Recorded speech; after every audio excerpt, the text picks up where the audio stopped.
Hello,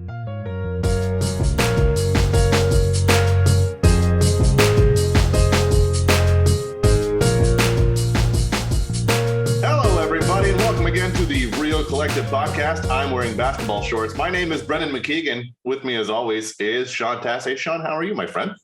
Very well this morning, Brendan. How about you? I am doing great. For anybody who's watching this who is also doing great, do us a favor, give us a like, subscribe, and a share. That would be wonderful on whatever platform you're on, whether that's YouTube or if you're on Apple Podcasts or Spotify. That would be wonderful. Don't forget to check us out there so you can just play this in your car. Today, we have an open letter to realtors. What? Now, that's going to sound like it's combative, but it's not. It's collaborative, we'll get to that later, but that's what's going on. That's what's going on here. We're doing an open letter to realtors. Sean, what brought this on? What was the crux where you're like, you know what, let's do this? I just feel like this is a good platform. That's a great question. I'm not really sure the answer. I feel like this is a great platform for us, and I feel like if there's three people who watch or listen to or consume this podcast somehow, those three people might be realtors. So it's a more efficient and effective way to have these conversations. Granted, however, I worry that they're one-way conversations. So if you are a realtor and you disagree with any of the stuff that we're saying, feel free to leave it in the chat below on YouTube. Feel free to call me directly and chew me out. That's okay too. Feel free to, if you're not a realtor and you want to have this conversation with Brendan and I, feel free to click on the Calendly link below and schedule an appointment with us. And we can talk about what all this means to you as a consumer, and why realtors might need to write an open letter to each other. Just to be clear, there is no actual letter. No. And also, Calendly is a great program that is very hard to pronounce on the fly. I agree. Right? Calendly. What? Gesundheit. Yeah. Calendly. All right. So this program is sponsored by Calendly. If we just keep saying it, it's either going to lose the way that we say it entirely, or we're going to perfect it. Yeah. Calendly. It's going to lose all meaning. Yeah. Perfect. Anyway, next stop for professionalism is our open letter to realtors. Shall we get started? Yeah. Let's jump right into it. The first thing, so both Brendan, I guess, really what started this, Brendan, is we took that RENE course, Real Estate Negotiation Expert course. And there was a lot of things that are like, oh man, here's what we all as agents need to do. Like, don't tell me anything more than you should about your client, right? Like, let's start there. Like, you're representing and you have a fiduciary obligation to your client. Don't tell me if they're getting divorced. Don't tell me the price that they take. You don't know if my guy's got an extra, my clients have an extra, $20,000 in their pocket that they haven't shown to you yet. Just keep it to yourself. This is the whole idea of a fiduciary agency relationship that you create is you've got two agents who are protecting the best interests of their clients. And if you're telling me more than you should, then you're putting your clients at a disadvantage, especially through the course of negotiations. Yeah. And I think that's an easy thing to do. And I think sometimes as realtors, we want to, I don't want to say seal the deal, but we're just like, yeah, here's what's going on. Let's make this happen. And obviously, like if your clients say like, yeah, tell them, I don't care. Let's get this done. Then sure. But when it comes to that kind of stuff, yeah, sometimes there's a little bit of oversharing. Yeah. And like, don't tell me how you feel about your client's offer. You know what I mean? Like the whole idea, again, I feel like the whole idea of being an agent is to remove the emotional aspect from, oh my God, I love this house so much, I want to buy it. If I'm repping a buyer, or like, ooh, I'm not comfortable with this number if you're repping a seller, right? And so it's like taking the emotion out of it, or like yelling or screaming, or like F you, how can you think that this is a good offer to bring me? Blah, blah, blah, blah, blah. Like there doesn't need to be any of that. Right. And I think that goes into a lot of it, but like all of the different emotions that we as realtors could attach to this transaction serve no purpose to moving the transaction forward. Right. They just end up making us look like whiny crybabies. Yeah. Not professionals, right? No. Yeah, and I think that's another thing that maybe has to be done too with realtors is in the interest of our clients and everything else with all of these, let's say, third-party ways of selling your home or auction sites, unreserved, for instance, get on board with it as far as like, it's a thing, it's happening. It's how some people feel comfortable doing it. So just because as realtors, we may not agree with it, doesn't mean it's just something to be like, no, we're not looking at that house. No, we're not going there. Like, just, I mean, it's odd to me that like some realtors have already been caught sort of skirting around those properties, and not providing them to their clients. And I think that's a little bit weird to me because that's an obligation. Like, we got to do that. Well, there was that whole that marketplace expose that, you know, sort of painted the idea that what was the word that they used? Like directing your clients to a particular home, and if sold by itself, then not showing that house. Obviously, that's something that we never do because the compensation isn't what's important. What's important to us is helping our clients find the right home for them. Steering, that's the word. But yeah, I mean, hey, you know what? There's going to be different business models all the time. And like, there was a thread. So as realtors, if you don't know, we've got a group where we all talk to each other. And there was a thread recently saying, oh, you know, one seller was using this particular site, and then the seller went over and above the marketing that was provided on that site and messaged every single real estate agent in the city saying, hey, if you've got a buyer, here's what's great about my house and how it's different than the other ones. And all the realtors were, you know, up in arms. Oh, this is terrible. How can this person do this? I mean, the guy just wants to sell his house, right? Yeah. So he's not thinking that he's getting the level of service from the person that he's hired to help him sell his house. And as a result, he's going over and above and you know, probably overstepping his boundaries. And I think that's why a lot of people were getting upset about it. But it's like, I can see it from the client's perspective where they're like, I'm not getting what I need, so I've got to do something else, right? And you know, for that, that doesn't even mean it's something that the realtor's doing wrong. It could just be like, he's like, okay, sure, you're going to do that, great, and then doesn't, or just omits, okay, you do that, and I'm going to message every realtor in the city. You know, you can't help what people do, and when someone doesn't know or isn't a realtor, like you said, he's just trying to sell his house. Like, it's important to them. So obviously they're just going to try to do whatever they can. Right. Yeah. Again, it's just like, you know, stay in your lane. Like, just sell houses. Like, if you're working with buyers, work with the buyers. If you're working with sellers, work with the sellers. Don't worry about what other people are doing. Like, if other people are, this person's sending a letter, oh my God, I can't believe it. And you get up in arms and you get into this whole like anxiety treadmill about this person said this and this person said this and this thing happened over here and this thing happened over here. It's like, man, it's all out of your control. Focus on what you can control. You know, like, you can't control what other people are going to do. Understand that most people are trying to do the best they can with what they have, and focus on doing your thing. Yeah. There's another thing that realtors can do, which would be great. And this is maybe more for out of town realtors that are coming to Ottawa or not coming to Ottawa, is telling your client to contact the listing agent directly to book a showing. Yeah.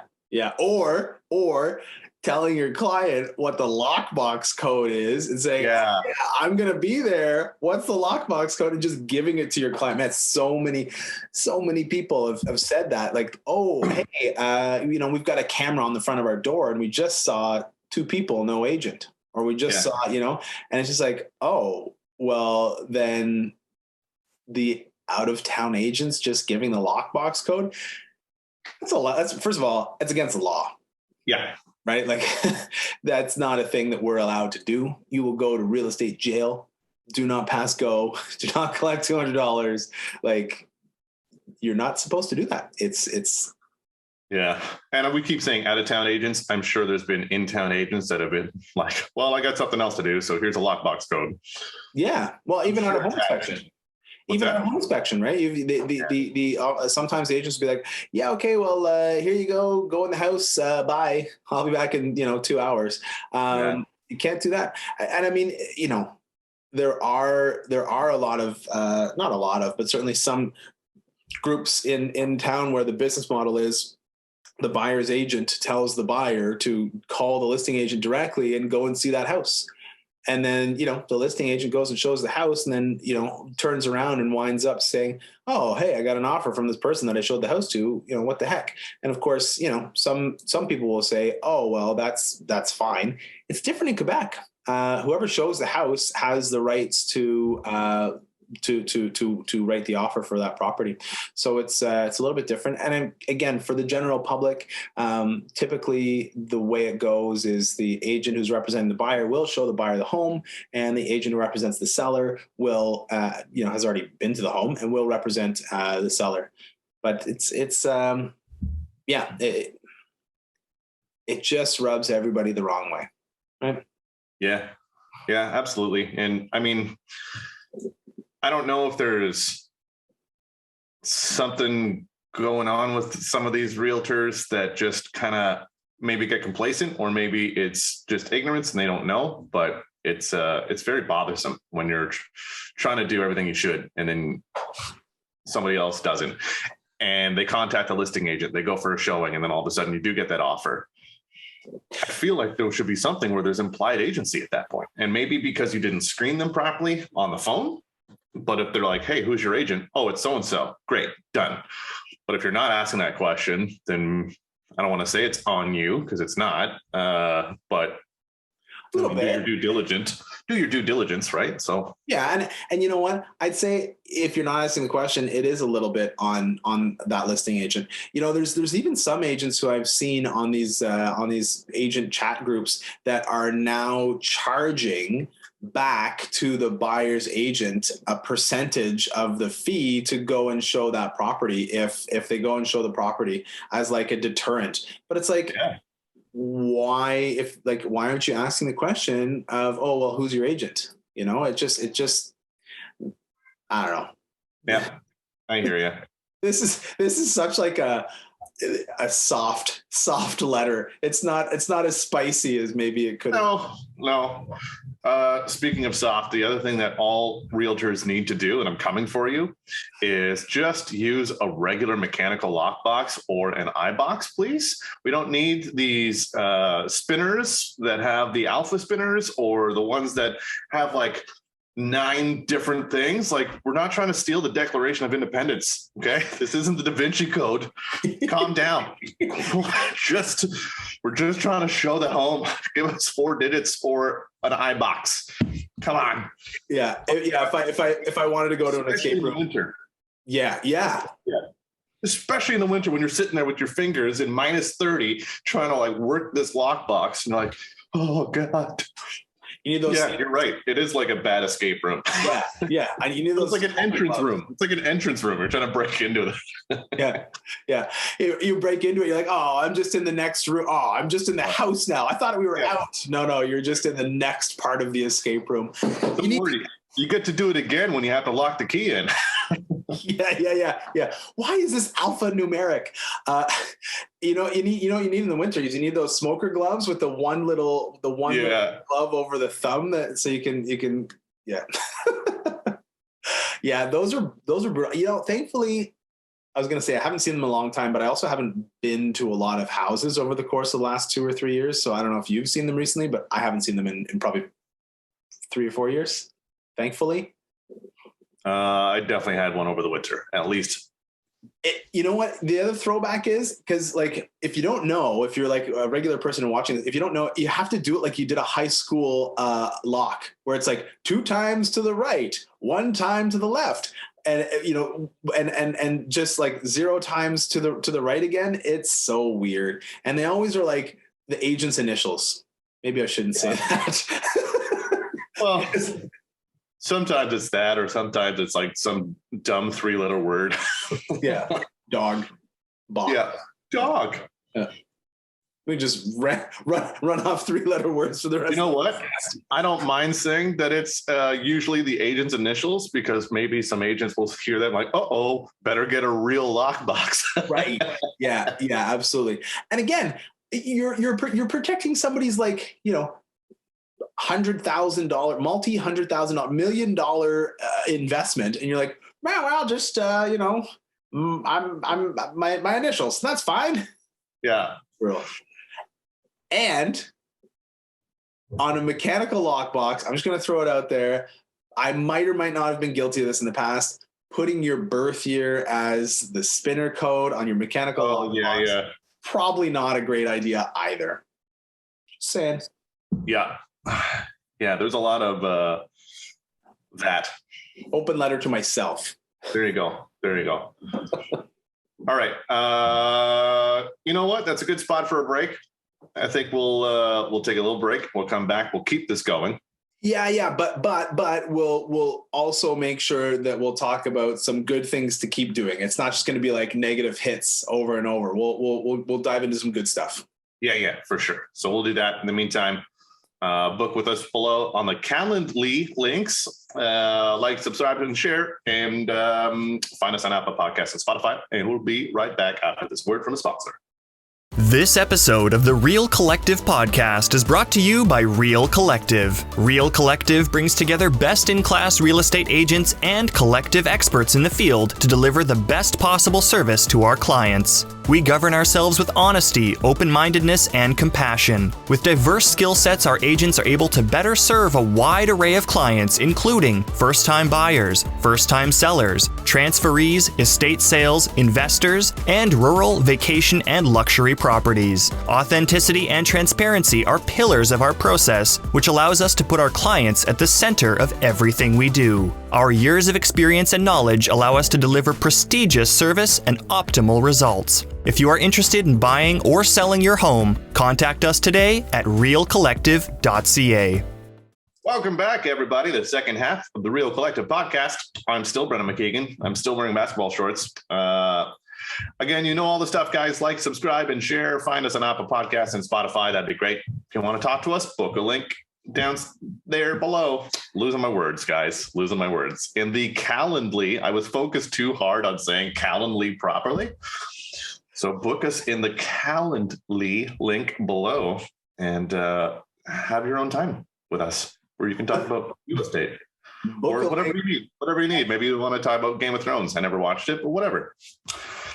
I feel like talking about Game of Thrones is a little bit passe. Yeah, probably. I don't know. All right, let's jump back into it. All right, this next one has bothered me, and I'm not even too much on the listing side. Maybe 25% of my deals are that way. Maybe. Anyway, Sean, hit it. Communication with the other agents. If you're going to send in an offer, send in at least, bare minimum, a text message. Ideally, pick up the phone and call. I had 2 great conversations yesterday with 2 great agents, and they were, 20 or one was an hour long sit down. We sat down, we talked about business. Another one was a half an hour conversation, another half an hour conversation the day before about what's happening, what's going on. And it's all about collaborating with your fellow agents, right? If you can't talk to people, maybe this isn't the business for you, right? Just a thought. So yeah, if you're sending in an offer, just answer your phone when I call you to ask you questions about your offer. Easy, right? Yeah. And I think there needs to be more of that too. Like, once that is actually done, don't be combative about it. Like, it's not a match against the other realtor. Ideally, at the end of the day, like, yes, if you're multiple offers, obviously there's going to be some sort of competitiveness because the market's very competitive. But when it comes to one-on-one dealing with the other side's realtor, there's a way to get around this. You know, you don't have to be combative. You can be collaborative. Like, okay, great. Let's try to work together. I had a great agent from a different brokerage that I worked with. The deal ended up not working out, but he was great to deal with because he didn't make it like, all right, well, let's see what's going on here. Okay, great. Let's talk about it. And it was just great communication from start to finish throughout the whole thing. And I wish more transactions were like that, where there was just more communication and more phone calls and more just talking it out. Well, here's the thing. When you get to a point where you're like in a stalemate and you're $10,000 apart or even $50,000 apart, if you can talk on the phone and problem solve with the other agent, you know, it might not be about price. It might be about terms or conditions or different things, that closing date, right? All of these things factor in. And if you can get somebody on board with the idea of, hey, you give up a little bit of terms and we'll give up a little bit of, you know, something else. Maybe closing date needs to advance or postpone that has some sort of positive effect on one side. Then you can sometimes come together, and it's not about the money anymore. It's about the whole thing. And if all you're doing is sending in an offer and hoping it's going to stick, it's not going to cut it anymore. And as this market changes and there are more straight negotiations where there's one buyer and one seller and they're just trying to work it out, having that problem solving nature is going to help all of our clients a lot more. And it's going to help you as the agent a lot more. But man, if you're fighting with people and you're an agent, nobody's going to want to work with you. So the only way that your clients are going to benefit is if you go and pay more money. And so that's not really working in your client's best interests. Yeah. Right? Yeah, I agree. Obviously. But it's crazy to me how many times you get that, no, this is what we're doing and this is what it is. You like it, take it. You're like, all right, well, I'm not going to take it then. Okay. Yeah. You know? For my least favorite, firm and final. Really, really, really? If I tell you that I will sell this house to you for $10 less than your firm and final offer, or $10 more than your firm and final offer, you're telling me, no, line in the sand. This is it. Really? Like, yeah. You can't be so stuck to a number, right? It doesn't work. Yeah. It's one thing if you have that phone call and be like, hey, listen, we're gonna resubmit our offer, or we're gonna counter. Just so you know, like, this is their top end. Like, they're not going, there's nothing else happening here. So I just want to be firm. Like, I don't want to be firm and final with you. But I just want to let you know that on the phone, that this is their highest end. They're not willing to go $100 more. And that's something that we both tell our clients is like, if somebody paid $100 more for this house, would you be upset? Or $1,000 more, would you be upset? And if they're like, no, then that's not the right place. You know, like that's what you value the home at. I have such a hard time with that because there's a lot of ego that comes into that conversation. And I personally, when I bought my house, I had such a hard time because I'm like, I've got a hard line. This is the most that I'm paying for my house. I'm not going to pay any more than $750. And as soon as I checked my ego and got out of the way, and the sellers were at like $770. As soon as I checked my ego and got out of the way, then they're like, okay, fine. Here you can have it for $760. And I'm like, okay, right. And then I was able to buy a house because ultimately the numbers aren't the thing that's most important. What's most important is you either want to buy or you want to sell a house. And, you know, sometimes the number thing, and I feel like this is more a thing to the like general public, maybe more than to realtors, but like you can't get so stuck on the number. Otherwise it's like a lose-lose scenario. You won't create a win-win scenario, but whatever. Yeah. It's easy to get stuck on that stuff though, right? Like you have it in your head while you're writing the offer and while your clients are telling you to write the offer. So everyone has it stuck in their head for hours and hours, or whatever the case may be, until they see the house, until they write it. And sometimes it just doesn't work out that way. I was stuck for weeks at that number. Thankfully, nobody else came along and bought it. right? But Right. it's so much. This business is full of so much ego, And again, I'm guilty of it. I'm not going to pretend that I'm not. So it's hard to let the ego move out of the way. Another thing we're seeing right now is a final walkthrough is not an opportunity to renegotiate your price. So, realtors, if you bought a house and you were repping a buyer and they bought it in March and they're closing now in May, and the market seems to be less because the market prices seem to have hit a peak in March, and now they're it's not the sky is falling, but they're coming back down to a normal level. And you paid, 50, I don't know, maybe not 50, but like $20,000 more for the same type of house, 2 months ago.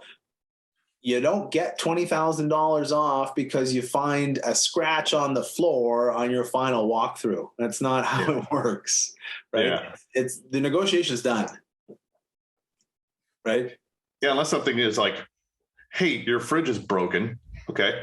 Sure. Yeah. You got to replace the fridge or whatever. Just adjust the price accordingly to the house. What do you want to do? And again, that's when you collaborate to find a solution. Yeah. So, but there's a lot of that. Yeah. Well, go. Yeah. Well, it's not like going on an inspection, right? It's a final walkthrough to test that everything is as it was when you saw the house the first time, and that little scratch on the floor was probably there the first time too. Yep. Exactly. So, the other thing that I have a little bit of mixed feelings about, but at the same time, you know what? Yeah, I keep going back and forth on this. Feedback. Do it. Do it. Get it, Brendan. Feedback on a home, whether you're the listing agent or the buying agent. If you're the buying agent not giving it, maybe it's not in the best interest of your clients to do that. If you're a listing agent and you're not getting enough feedback for the showings that are going through, call them.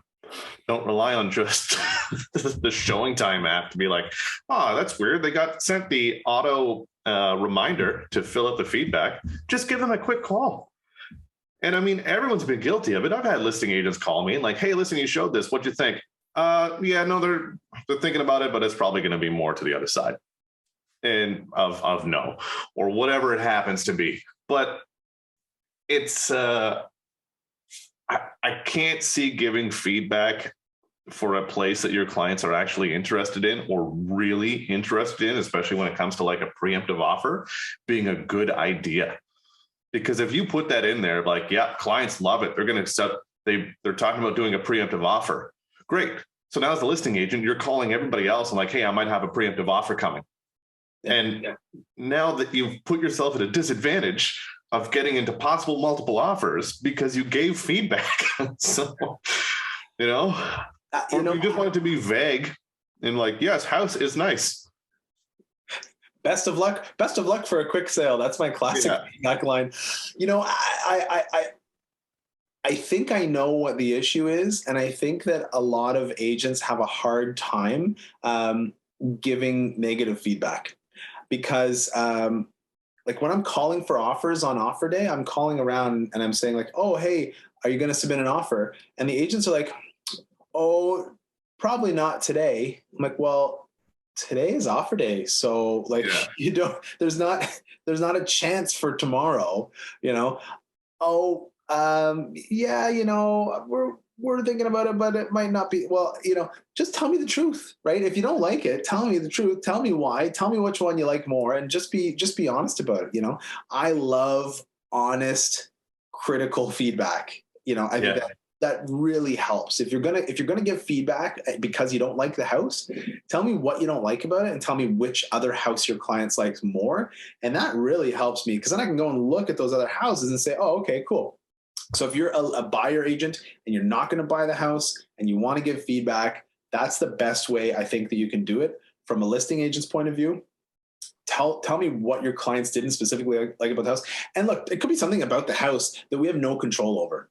Oh, we didn't like the layout. Well, we're not going to change the layout. So, then the only thing we can change, the only real lever we have as listing agents is to change the price, right? If enough people say they don't like the layout, well, that means we don't like the layout in brackets for that price, right? We would like the layout if it was $100,000 less expensive, right? So, if you're going to give feedback, say something that matters as opposed to, 3 out of 5, showing went well, don't like the house.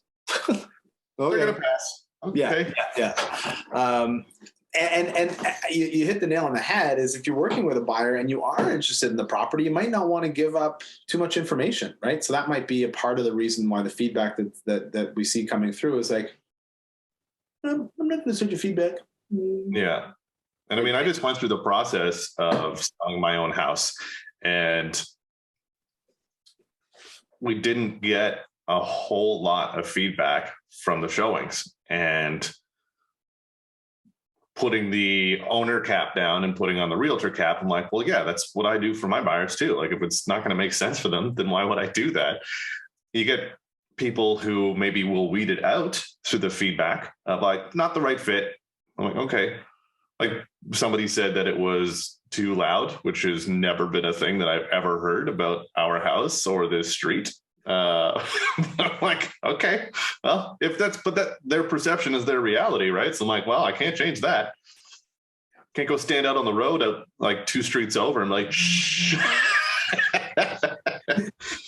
Everybody just be quiet. I've got a showing happening for this half an hour window. If we could just all stop. Oh my goodness. And so just the last thing to tie it all up with a bow here is these two things sort of go together is please stop fighting. I think we hit on it earlier, like don't swear at your colleagues. Like we're not heart surgeons doing open heart surgery. We're not launching a rocket into outer space. Yeah, we're talking about a lot of money and we're talking about people's lifetime investments and stuff like that. But it's not a reason to get like, this is not life or death, right? This is not like, we're not breaking new ground. People sold houses for years and years and years before either you or I showed up, or anybody else who we might be talking to on the phone who's repping a buyer or a seller showed up. So we don't need to fight about this. We need to work together, right? As agents, I think that's the most important thing. And if this open letter came off as, I want to fight you because you're doing things the wrong way, that's not what it is, right? This is about like, hey, how can we collaborate? How can we all kumbaya, get along, right?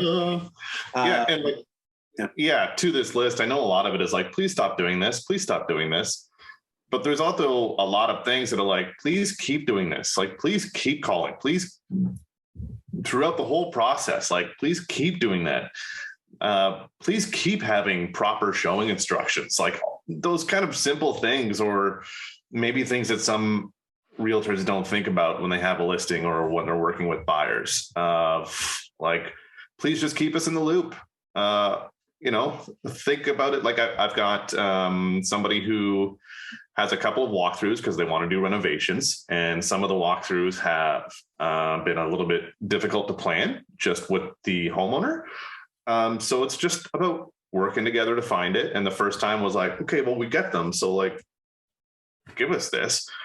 And it's like, it's not available. It's just not. And I had to like get myself out of that being combative zone of like, okay, you know what? You and I are working together on this. It might be, my clients might be a little bit upset by this, but whatever. That's the reality of the situation. So we found something. Second time around, it was great. It was perfect. And second walkthrough, I even said like, hey, please, she said, please don't be X amount of time long. And I'm like, no, we're going to keep it to this long. Do you want me to email you when we're done? And she's like, that would be great. And just that extra little courtesy, especially when it's maybe an older homeowner, whatever the case may be, or somebody with kids and they want to get their kid back to home for a nap. You're just like, hey, listen, we're done.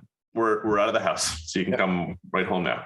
And just stuff like that. It's common courtesy stuff, right? And like, please keep, as agents, please keep representing your buyers and your sellers as best you can. If you aren't a full-time realtor and you have like being a realtor is like your side hustle, maybe team up with somebody who is, so that you can be available, or your partner or your team can be available to help out. stuff seems to happen quick, and there's a lot of minutia that gets dealt with through the course of any given day or any given week, where there's like, oh, well, these moving parts and this needs to happen. And, it's a lot. It is a full-time job. So please, if you are a realtor, make this your full-time job. If you like it. If you don't, then don't do it. Don't do it halfway, I think is my point. I could say the same thing to so many comedians. Go for it. Stop taking up stage time. Yeah. That's another podcast episode, everybody. For a different podcast, for a different that'll be the Real Funny podcast. Yeah. I'm looking forward to it. I will probably never be a guest. No. I will probably never have the podcast. So there you go. Well, there you go. Touche. Yeah. All right. Well, I think that's a good place to wrap it up. I hope this was helpful. I hope this didn't stir the pot too much. I don't think it did. I don't think it's anything that's like outside the norm of like what most realtors are thinking. If it is, let us know. I mean, you don't have to put it in the comments. If you want to, great. But if you really have an issue with it, let us know. Give us a call, email, text, whatever. Maybe a call. Yeah. If you hate it, call me and we'll figure out a way that we can collaborate through it. Yeah, don't do one of these where you're just for 5 minutes and the screen just fills up with text and then you send it. Don't give me one of those. Yeah. But in the meantime, if you did have if you did enjoy it and you are a realtor, let us know. If you're not a realtor, like, subscribe, and share. If you are a realtor, like, subscribe, and share. I think that covers literally everybody. Apple Podcasts and Spotify, you can find us on there. Obviously on YouTube as well. Anywhere else, maybe we're at the gym with you right now because you're downloading the podcast and this helps you get your cardio in. I don't know, man. Some people are weird. Anyway, check us out online. Book us below for your own real estate needs, and our Calendly links below with Sean and I. Pick a time and we will sit down and talk about whatever you need for real estate. So until the next time, I'm Brendan McKeigan. This is Sean Tasse. Let's keep it real. Collective.